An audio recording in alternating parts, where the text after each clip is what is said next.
नमस्कार साथियों, स्वागत है आपका हमारे YouTube चैनल स्टडी ग्राफी पर। साथियों, आज हम पढ़ रहे हैं बिहार टीईटी यानी कि बिहार टेट सॉल्व पेपर 2011 का हल प्रश्न पत्र, जिसमें आज हम हिंदी भाषा का भाग पढ़ेंगे।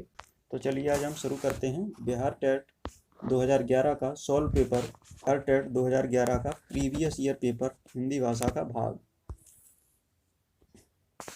जिसमें आज हम प्रश्न क्रमांक 91 से आगे हम पढ़ेंगे।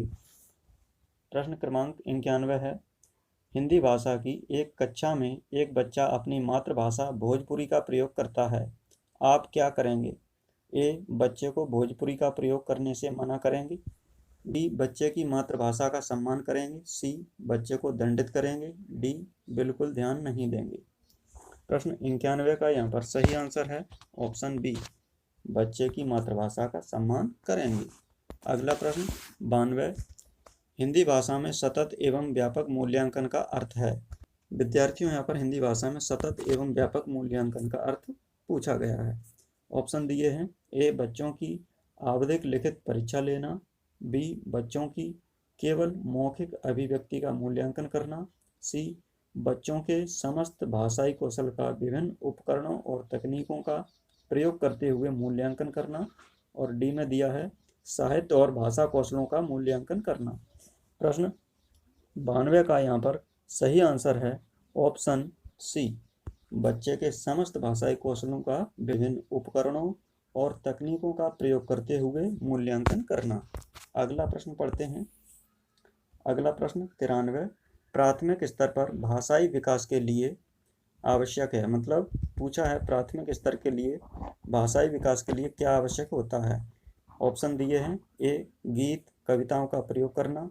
बी, रोचक कहानियों का प्रयोग करना चाहिए। सी, भाषा प्रयोग के अधिकाधिक अवसर प्रदान करने चाहिए। डी, इनमें से सभी। प्रश्न 93 का यहाँ पर सही आंसर है ऑप्शन सी, भाषा प्रयोग के अधिकाधिक अवसर प्रदान करने चाहिए। अगला प्रश्न 94, निम्नलिखित में से कौन सा भाषाई कौशलों के विकास में सहायक है। ए, अधिक से अधिक भाषा को सुनना। बी, अधिक से अधिक पाठ्य पुस्तकों का प्रयोग करना। सी, अधिक से अधिक मूल्यांकन करना। डी, इनमें से सभी। प्रश्न 94 का सही आंसर है ऑप्शन ए, अधिक से अधिक भाषा को सुनना। आप सभी REET, Bihar TET, MP TET, UP TET, C TET आदि परीक्षाओं की तैयारी कर रहे हैं। यदि आपने अभी तक हमारे चैनल को सब्सक्राइब नहीं किया है तो प्लीज़ चैनल को सब्सक्राइब जरूर कर लीजिए, जिससे आपको नया वीडियो अपलोड होने पर नोटिफिकेशन प्राप्त होता रहे।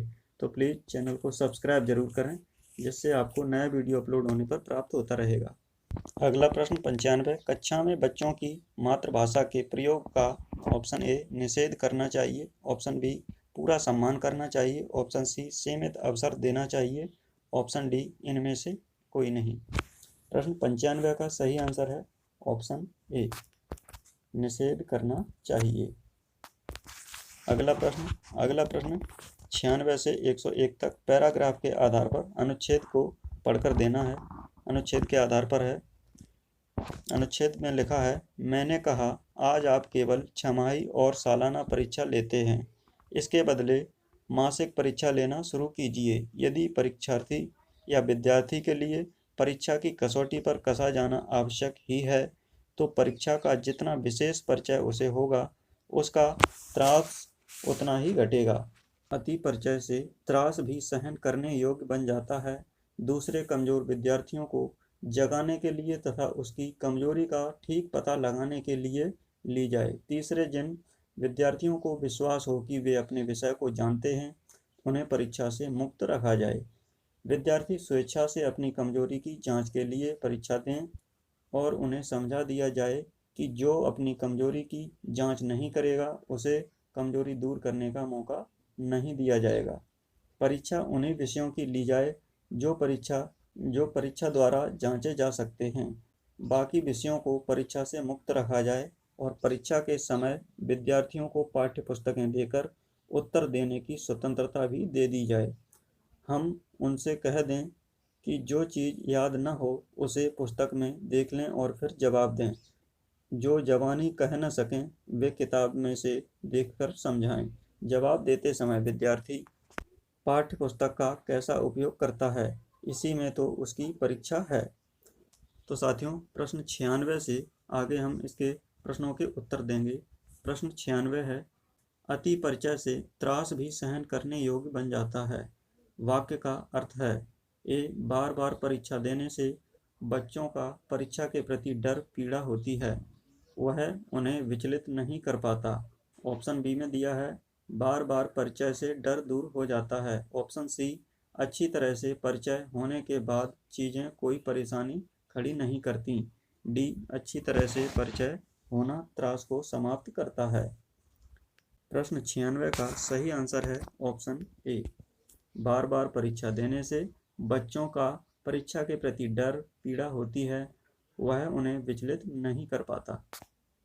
अगला प्रश्न 97, परीक्षा का उद्देश्य है, ए, बच्चों को नियंत्रित रूप से जांचना, बी, बच्चों की कमजोरियों का पता लगाना ताकि उन्हें दूर किया जा सके, सी, बच्चों को डराना ताकि वे ढंग से पढ़ाई करें, डी, बच्चों को कसौटी पर कसना। प्रश्न 97 का यहाँ पर विद्यार्थियों सही आंसर रहेगा ऑप्शन बी, बच्चों की कमजोरियों का पता लगाना ताकि उन्हें दूर किया जा सके। अगला प्रश्न 98, लेखक परीक्षा के प्रति उदारवादी और व्यापक दृष्टिकोण रखता है, यह अनुच्छेद के किस वाक्य से पता चलता है? ए, इसके बदले मासिक परीक्षा लेना शुरू करें, बी, परीक्षा के समय विद्यार्थियों को पाठ्य पुस्तकें देखकर उत्तर देने की स्वतंत्रता भी दी जाए, सी, परीक्षा का जितना विषय परिचय उसे होगा उसका त्रास उतना ही घटेगा। ऑप्शन डी में दिया है इनमें से सभी। प्रश्न 98 का सही आंसर है ऑप्शन बी, परीक्षा के समय विद्यार्थियों को पाठ्य पुस्तकें देखकर उत्तर देने की स्वतंत्रता भी दे दी जाए।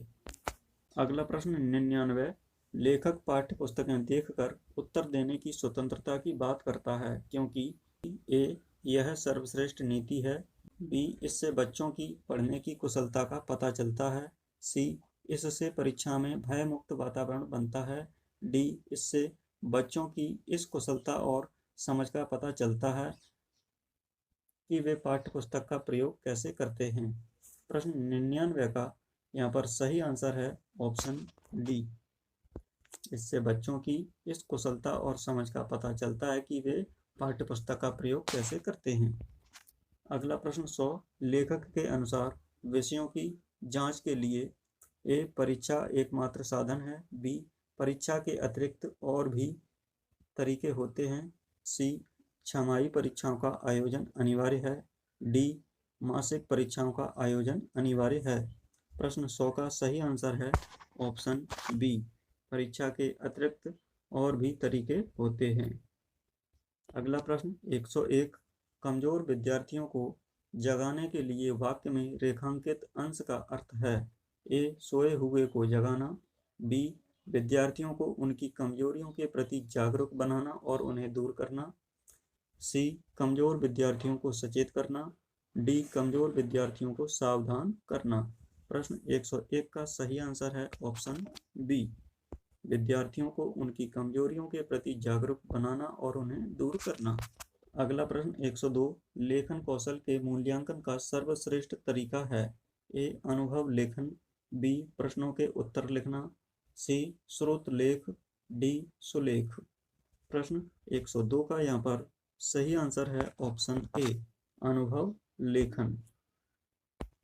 अगला प्रश्न 103, आपकी कक्षा में कुछ बच्चे लिखते समय वर्तनी की त्रुटियां करते हैं, आप क्या करेंगे? ए, बच्चों को उनकी गलती के लिए डांटेंगे, बी, बच्चों को लिखित भाषा का समृद्ध परिवेश देंगे, सी, बच्चों की त्रुटियों पर लाल घेरा लगाएंगे ताकि वे उन्हें देख सकें, डी, उन त्रुटिपूर्ण शब्दों के सही रूप को 20-20 बार लिखने के लिए कहेंगे। प्रश्न 103 का यहाँ सही आंसर है ऑप्शन बी, बच्चों को लिखित भाषा का समृद्ध परिवेश देंगे। विद्यार्थियों, वीडियो को लाइक जरूर करें, लाइक करने से हमें मोटिवेशन मिलता है। अगला प्रश्न पढ़ते हैं 104, प्राथमिक स्तर की शिक्षा मुख्यतः ए, कठिन है, बी, सरल है, सी, अन्य विषयों का अध्ययन है, डी, मुख्यतः भाषा की शिक्षा है। प्रश्न 104 का सही आंसर है ऑप्शन डी, मुख्यतः भाषा की शिक्षा है।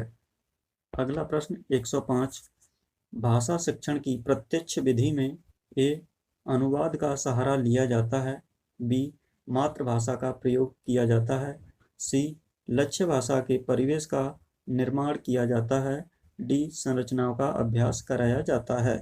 प्रश्न 105 का सही आंसर है ऑप्शन सी, लक्ष्य भाषा के परिवेश का निर्माण किया जाता है। ऑप्शन सी इसका सही आंसर है। अगला प्रश्न 106, हिंदी भाषा शिक्षक का दायित्व है। ऑप्शन ए, पाठ्य पुस्तक पढ़ाना, ऑप्शन बी, पाठ्य पुस्तक को जल्दी से समाप्त करना, ऑप्शन सी, भाषा प्रयोग के अवसर जुटाना, और ऑप्शन डी, भाषा की परीक्षा लेना। तो साथियों, प्रश्न 106 का यहाँ पर सही आंसर है ऑप्शन सी, भाषा प्रयोग के अवसर जुटाना। अगला प्रश्न लंबोदर उदाहरण है। ऑप्शन ए, बहुब्रीहि समास का, ऑप्शन बी, द्वंद्व समास का, ऑप्शन सी, द्विगु समास का, ऑप्शन डी, कर्मधारय समास का।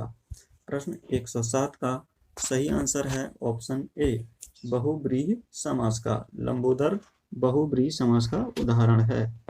अगला प्रश्न 108, अपव्यय शब्द का विलोम है। ऑप्शन ए, अधिव्यय, ऑप्शन बी, व्यय, ऑप्शन सी, मितव्यय, ऑप्शन डी, इनमें से कोई नहीं। प्रश्न 108 का सही आंसर है ऑप्शन सी, मितव्यय। अगला प्रश्न 109, निम्नलिखित में से किस शब्द के पर्यायवाची गलत हैं? ए, कमल सरोज पंकज जलज, बी, पुष्प कुसुम सुमन फूल, सी, सरस्वती गिरा भारती वाणी, डी, सूर्य दिवस याम वायर। प्रश्न 109 का सही आंसर है ऑप्शन डी, सूर्य दिवस याम वायर। यह पर्यायवाची जोड़ा गलत है। अगला प्रश्न 110, चैन की बंसी बजाना का अर्थ है। ए, साइकिल की चैन को बांसुरी बनाकर बजाना, बी, मौज करना, सी, फुर्सत में बंसी बजाना, डी, बेरोजगार होना। प्रश्न 110 का सही आंसर है ऑप्शन बी, मौज करना, यानी चैन की बंसी बजाने का अर्थ है मौज करना। अगला प्रश्न 111, प्राथमिक स्तर पर भाषा शिक्षण का मुख्य उद्देश्य है। ए, कविता कहानी पढ़ाना, बी, कविता कहानी सुनाना, सी, सुनना बोलना पढ़ना लिखना कौशलों का विकास, डी, भाषा के नियम समझाना। प्रश्न 111 का सही आंसर है ऑप्शन सी, सुनना बोलना पढ़ना लिखना कौशलों का विकास करना। शिक्षक भर्ती परीक्षा की तैयारी कर रहे सभी अभ्यर्थियों, इस चैनल को सब्सक्राइब जरूर करें, जिससे आपको नए वीडियो अपलोड होने पर नोटिफिकेशन प्राप्त होता रहे। साथियों, आज हम पढ़ रहे हैं बिहार टेट 2011 का प्रीवियस ईयर पेपर, जिसमें आज हम हिंदी का भाग पढ़ रहे हैं। विद्यार्थियों, पढ़ते हैं अगला प्रश्न 112, व्याकरण सिखाने का सर्वश्रेष्ठ तरीका है। यहाँ पर व्याकरण सिखाने का सर्वश्रेष्ठ तरीका पूछा है प्रश्न में। ऑप्शन दिए हैं। ए, व्याकरण के सूत्र कंठस्थ कराना, बी, व्याकरण के नियमों पर आधारित अभ्यास कराना, सी, पाठ के संदर्भ में व्याकरणिक नियमों को स्पष्ट करना, डी, व्याकरण की अलग से पुस्तक पढ़ाना। प्रश्न 112 का सही आंसर है ऑप्शन सी, पाठ के संदर्भ में व्याकरणिक नियमों को स्पष्ट करना। अगला प्रश्न 113, सृजनात्मक अभिव्यक्ति का अर्थ है। ए, मौलिक अभिव्यक्ति, बी, विचारों की क्रमबद्ध अभिव्यक्ति, सी, कल्पना से परिपूर्ण अभिव्यक्ति, डी, इनमें से सभी। प्रश्न 113 का सही आंसर है ऑप्शन सी, कल्पना से परिपूर्ण अभिव्यक्ति। अगला प्रश्न 114, भाषा अर्जित करना। ऑप्शन ए, कठिन होता है, ऑप्शन बी, सहज एवं स्वाभाविक होता है, ऑप्शन सी, विद्यालय में ही संभव है, ऑप्शन डी, घर में ही संभव है। प्रश्न 114 का सही आंसर है ऑप्शन बी, सहज एवं स्वाभाविक होता है। अगला प्रश्न 115, हिंदी के प्रचलित विभिन्न रूपों का प्रयोग। ऑप्शन ए, निरर्थक है, ऑप्शन बी, सार्थक है, ऑप्शन सी, भाषिक संप्रेषण के दायरे को बढ़ाता है अतः सार्थक है, ऑप्शन डी, हिंदी भाषा सीखने में समस्या उत्पन्न करता है? प्रश्न 115 का सही आंसर है ऑप्शन सी, भाषिक संप्रेषण के दायरे को बढ़ाता है, अतः सार्थक है। अगला प्रश्न 116, तेजोमय का सही संधि विच्छेद है? ए तेज धन ओमय, बी तेजः धन अमय, सी तेजः धन मय, डी तेजो धन मय।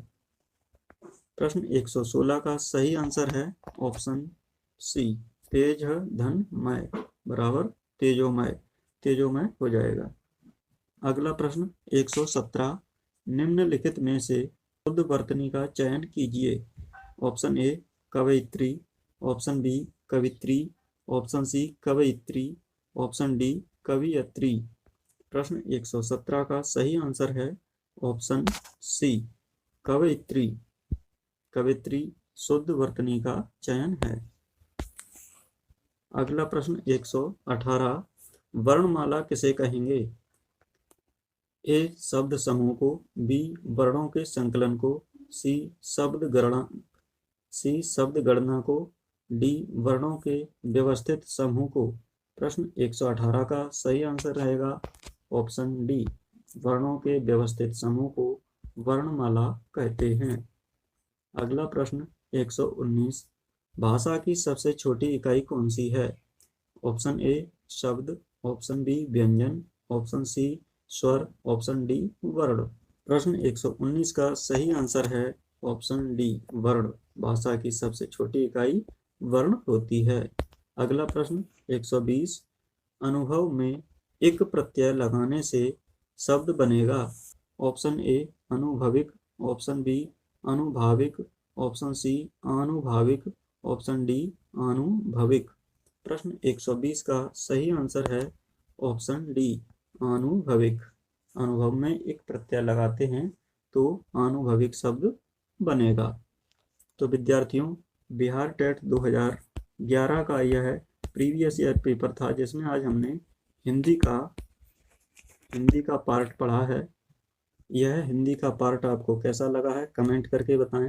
वीडियो को लाइक करें और अभी तक चैनल को सब्सक्राइब नहीं किया है तो चैनल को सब्सक्राइब जरूर कर लीजिए, जिससे आपको नया वीडियो अपलोड होने पर नोटिफिकेशन प्राप्त होता रहे। तो फिर मिलते हैं अगले वीडियो में, तब तक के लिए नमस्कार।